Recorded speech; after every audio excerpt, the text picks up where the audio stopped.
Good morning student. आज lesson 4 रासायनिक बलगतिकी का नेक्स्ट टॉपिक स्टार्ट हो रहा है, प्रथम कोटि की अभिक्रिया। प्रथम कोटि की अभिक्रिया वह अभिक्रिया जिसका वेग एक सांद्रता पद पर निर्भर करता है, प्रथम कोटि की अभिक्रिया कहलाती है। अर्थात अभिकारक की एक पद की सांद्रता पर निर्भर जो करता है वह प्रथम कोटि की अभिक्रिया कहलाती है। जैसे SO2 और Cl2 सल्फ्यूरिक क्लोराइड, इसमें अभिकारक के केवल एक ही पद है, अतः यह प्रथम कोटि की अभिक्रिया है। N2O5 नाइट्रोजन पेंटाऑक्साइड, इसमें केवल एक ही पद है, अतः यह प्रथम कोटि की अभिक्रिया है। तो प्रथम कोटि की अभिक्रिया में अभिकारक की एक पद की सांद्रता होनी चाहिए, तभी वह प्रथम कोटि की अभिक्रिया कहलाती है। इस क्वेश्चन से संबंधित इसका समाकलित वेग समीकरण बहुत इंपॉर्टेंट है, जिसे हम समझाने जा रहे हैं। सभी लोग अपनी कॉपी निकाल करके समझने के बाद इसे अच्छी तरह से समझने के पश्चात अपनी कॉपी में नोट करेंगे। देखिए, माना कोई एक अभिकारक पदार्थ है जिसकी अभिक्रिया के उपरांत कोई एक प्रोडक्ट प्राप्त होता है। अभिकारक A की प्रारंभिक सांद्रता A मोल ले ली गई और प्रारंभ में प्रोडक्ट जो था वो था 0 यानी 0। लेकिन कुछ समय के पश्चात मान लिया T सेकंड के बाद इसकी X मोल मात्रा प्रोडक्ट की प्राप्त हो गई, तो अभिकारक की बची हुई मात्रा हुई A माइनस X मोल। अभिकारक की प्रारंभिक जो मात्रा थी वो A मोल ली गई थी और प्रारंभ में प्रोडक्ट 0 था, लेकिन T सेकंड के बाद प्रोडक्ट का X प्राप्त हो गया। अब अभिकारक की जो मात्रा शेष बची वो A माइनस X। पहले भी बताया जा चुका है कि जो रेट ऑफ रिएक्शन है, अभिक्रिया की दर वो समानुपाती होती है। अभिक्रिया की दर समानुपाती होती है अभिकारक पदार्थों की सांद्रता के, यानी कंसंट्रेशन ऑफ रिएक्टेंट।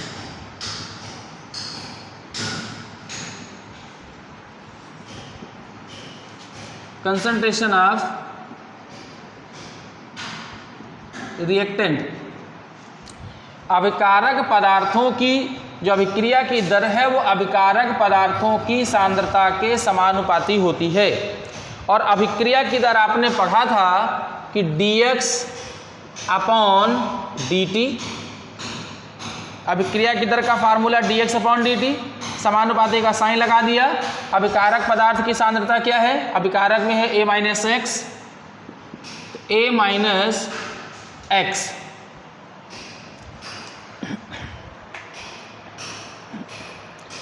देखिए, dx अपॉन dt समानुपाती की जगह पर एक कांस्टेंट यूज कर लिया k और A माइनस एक्स से क्रॉस मल्टीपल करा लिया।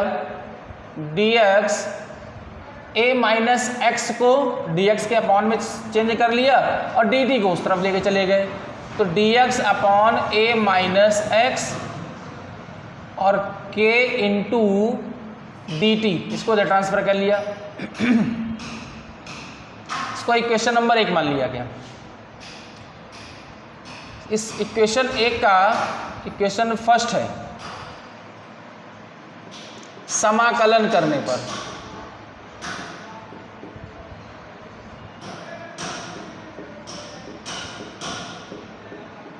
समाकलन करेंगे तो समाकलन का sign dx upon A minus x is equal k constant value है, और कांस्टेंट वैल्यू का कभी भी समाकलन नहीं होता। कोई भी अगर नियतांक दिया हुआ है तो उसका समाकलन कभी नहीं निकाला जा सकता। तो dx upon A minus x का फार्मूला होता है minus log base E A minus x. इसका फार्मूला है माइनस लॉग बेस ई ए माइनस एक्स, और के जो डी टी है इसका समाकलन है टी, इसका समाकलन हो जाएगा टी, प्लस सी यहाँ पर नियतांक लगा दिया जाता है, कांस्टेंट यहाँ लिख देंगे सी एक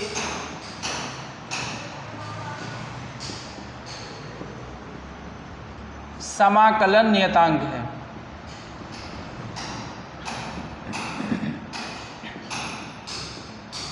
इस नियतांक का मान ज्ञात करना है, जो समाकलन नियतांक है इसका हमको मान निकालना है। तो देखिए हमने ये माना था कि प्रारंभ में जो x है यानी उत्पाद जो था वो प्रारंभ में 0 था और समय भी प्रारंभ में 0 था, 0 था। यहाँ लिखेंगे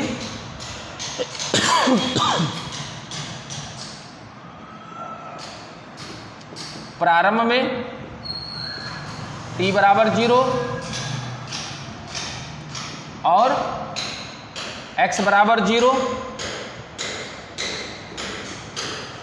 अतः देखिए माइनस लॉग बेस ई ए, क्योंकि x का मान तो 0 हो गया, इस x का मान 0, तो माइनस लॉग बेस ई और a इक्वल में t का मान भी प्रारंभ में 0 बोला गया, तो t का इसमें गुणा हो जाएगा तो ये भी 0 हो गया, बराबर में बचा c।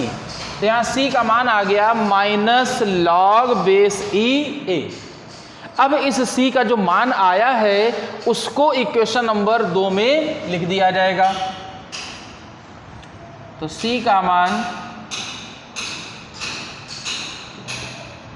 इक्वेशन 2 में रखने पर, जब 2 में रखेंगे तो माइनस लॉग बेस ई ए माइनस एक्स, आगे था के टी, और जो प्लस सी है सी की वैल्यू आई है माइनस लॉग बेस ई ए, ये लिख दिया। लॉग को एक तरफ ट्रांसफर कर लिया तो माइनस लॉग है, इधर ट्रांसफर कर लिया तो ये प्लस में हो गया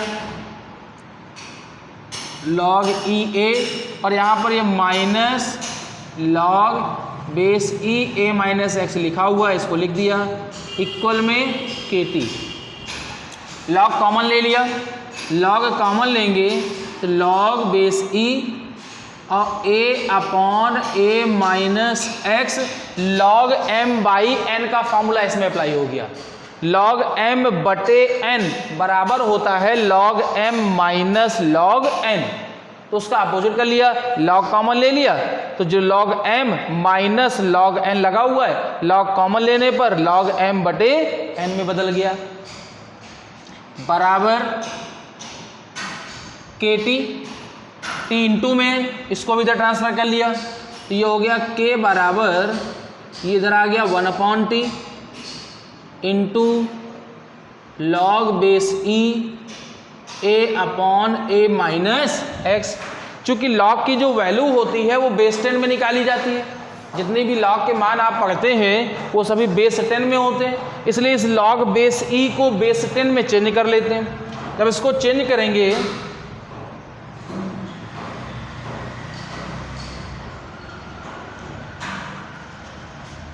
देखिए लॉग बेस ई बराबर होता है 2.303 लॉग बेस 10, ये होता है लॉग बेस ई का।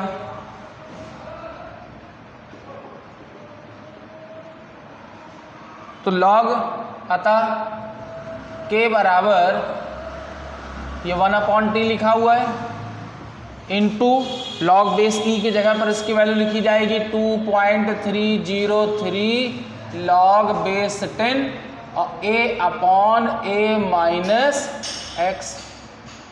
2.303 का 1 मल्टीप्लाई कर लेंगे तो k is equal 2.303 upon T log base 10 A upon a minus x.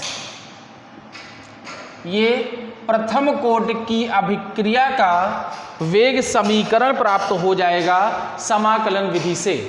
तो इस तरह से हम समाकलन विधि से प्रथम कोटि की अभिक्रिया का वेग समीकरण प्राप्त हो जाता है। आई होप ये सबको समझ में आया होगा। इसको एक बार अच्छी तरह से देखने के बाद, वीडियो को देखने के बाद इसे अपनी कॉपी में प्रैक्टिस करें। तब तक के लिए धन्यवाद।